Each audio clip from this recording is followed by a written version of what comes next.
آج کے خطیب کو اگر رینڈملی آپ اچانک رو کے پوچھیں بتائیں پاکستان کے 10 بڑے مسائل کیا ہیں، میں آپ کو گارنٹی کرتا ہوں اس کو نہیں پتا ہوگا۔ آپ اسے 10 منٹ کا ٹائم دیں، کہیں کہ اپنی مرضی سے کوئی ایک خطبہ تیار کر کے آج تم دے دو، وہ دے دے گا۔ آج کا خطیب لیڈر نہیں ہے، ریڈر ہے، نیوز ریڈر ہے، ہسٹری ریڈر ہے، تاریخ سناتا ہے، اور وہی 5-7 اس کے پاس باتیں ہیں کہنے والی۔ تقریر شروع ہوتی ہے مسجد میں تو سننے والے کو پتا ہوتا ہے کہ آج اینڈ تک میں نے کیا کیا سننا ہے۔ آپ نے کہا یوم حشر آئے گا، میں نے کہا خزامہ گواہی دیتا ہے۔ آپ نے کہا جنت ہے، میں نے کہا خزامہ گواہی دیتا ہے۔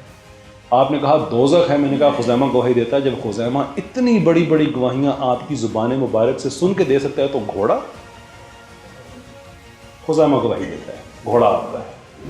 میں آپ کو ایک بات بتاؤں، یہ ریکارڈ ہو رہی ہے بات میں نے پہلی بہت دفعہ کہی ہے، پاکستان کو یہ لوگ سیکولر بنانا چاہتے ہیں، اس میں کوئی شک نہیں ہے۔ پوری ایک لابی ہے جو ہماری پولیٹکس کے اندر ہے، ہمارے میڈیا کے اندر ہے، ایکڈیمیا کے اندر ہے، وہ ایک دوسرے کے ساتھ تعاون کرتے ہیں، پوری اسٹریٹجیز بنتی ہیں۔ جو کام میڈیا میں ہوتا ہے وہی پھر ایکڈیمیا میں ہوتا ہے، جو ایکڈیمیا میں ہوتا ہے وہی بعد میں ہماری اسمبلی میں نظر آتا ہے۔ ان کو پتہ ہے کہ مسجد آج بھی ایک ایسی چیز ہے جس کا کوئی مقابلہ نہیں ہے۔ مدرسہ آج بھی وہ چیز ہے جس کا کوئی، بلا وجہ یہ مولوی کو مسجد کو مدرسے کو ڈسکریڈٹ نہیں کر رہے ہیں۔ کہتے ہیں نا مولوی کی کوئی اہمیت نہیں ہے، تو چپ کر جاؤ نا، پھر اہمیت نہیں ہے تو اس پہ بات کرو نا جس کی اہمیت ہے۔ تمہیں پتہ ہے مولوی کی کتنی اہمیت ہے، صرف خواتین کی۔ اس میں ٹرانسجینڈرز کو داخلے دینے کی انہوں نے پالیسی بنا لی ہے۔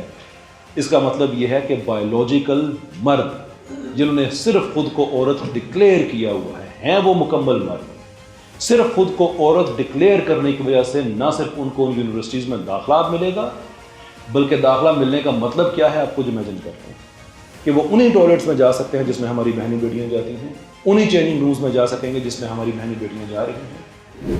معافی چاہتا ہوں، میری بات تھوڑی زیادہ لمبی ہو گئی، لیکن جو بات میں آپ تک پہنچانا چاہتا ہوں کہ آپ کو نہیں پتا آپ کتنے اہم ہیں، آپ کو نہیں پتا آپ سے کتنا ڈرتا ہے ہمارا سیکولر طبقہ، وہ سیکولر طبقہ جو پاکستان کی 3 چیزوں پہ قبضہ کر چکا ہے، ہماری بیوروکریسی پہ، ہماری ایکڈیمیا پہ اور ہمارے میڈیا پہ۔